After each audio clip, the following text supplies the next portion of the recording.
কিছু ট্রেনকে ডাইভার্ট করা হচ্ছে শিলিগুড়ি বাগডোগরা আলুয়াবাড়ি হয়ে। আবারও বলছি, শিলিগুড়ি বাগডোগরা আলুয়াবাড়ি হয়ে কিছু ট্রেনকে ডাইভার্ট করা হচ্ছে। যেসব ট্রেনগুলি ডাইভার্ট হচ্ছে তার মধ্যে উল্লেখযোগ্য হল গুয়াহাটি থেকে সরাইঘাট এক্সপ্রেস 1, 2, 3, 4, 6। এই ট্রেনটি আলুয়াবাড়ি শিলিগুড়ি বাগডোগরা হয়ে আসবে।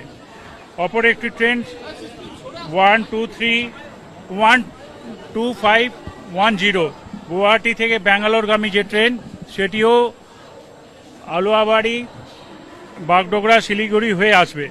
NJP Vande Bharat, NJP Howrah Vande Bharat express 22302, এই ট্রেনটিও শিলিগুড়ি বাগডোগরা আলিপুরদুয়ার আলুয়াবাড়ি হয়ে আসছে। এই রুটটি ডাইভার্ট হয়েছে।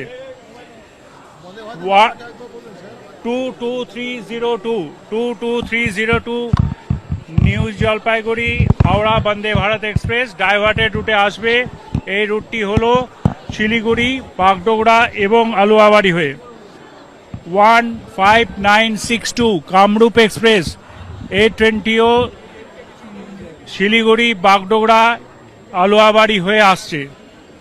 অপর আরেকটি ট্রেন 13148 উত্তরবঙ্গ এক্সপ্রেস, এই ট্রেনটিও আজ নির্ধারিত রুটে না এসে শিলিগুড়ি বাগডোগরা এবং আলুয়াবাড়ি হয়ে আসবে।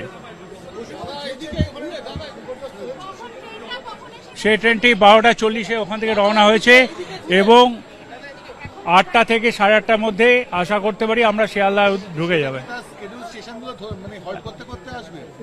আশা করা যায়। সবচেয়ে বেশি প্যাসেঞ্জার কিছু কিছু আমরা দেখছি যেটা যে মালদায় আছে কিছু প্যাসেঞ্জার, বোলপুরেও আছে কিছু প্যাসেঞ্জার, শিয়ালদায় তুলনামূলকভাবে কম। সেই ট্রেনটা এখনো কনফার্মেশন আসেনি, আসলে আমরা জানিয়ে দেবো। কিন্তু যে ট্রেনগুলো দেখুন, ঘটনাটা ঘটেছে তো এনজেপি এলাকায়, শিলিগুড়ি এলাকায়। সেইখান থেকে যে ট্রেনগুলো পেছনে ছিল সেই ট্রেনগুলোকে অতি অবশ্যই ডাইভার্টেড রুটে না নিয়ে আসলে ট্রেনগুলোর স্বাভাবিক মুভমেন্ট হ্যাম্পার হবে। সেই জন্যই আমরা ডাইভার্টেড রুটে ট্রেনগুলোকে নিয়ে আসছি, যাতে এখান থেকেও পরবর্তী ট্রেনটাকে ঠিক টাইমে আমরা ছাড়তে পারি নেক্সট শিডিউল অনুযায়ী। এই বার্তাটা মানুষের কাছে যাওয়া দরকার যে অকারণ উদ্গ্রীব হওয়ার কোনো চিন্তা নেই। ডাইভার্টেড রুটে আসছে, নিশ্চয়ই হয়তো একটু দেরিও হতে পারে, কিন্তু কোনো উদ্গ্রীবের কোনো কারণ নেই। এইসব ট্রেনগুলি সমস্ত ডাইভার্টেড রুটে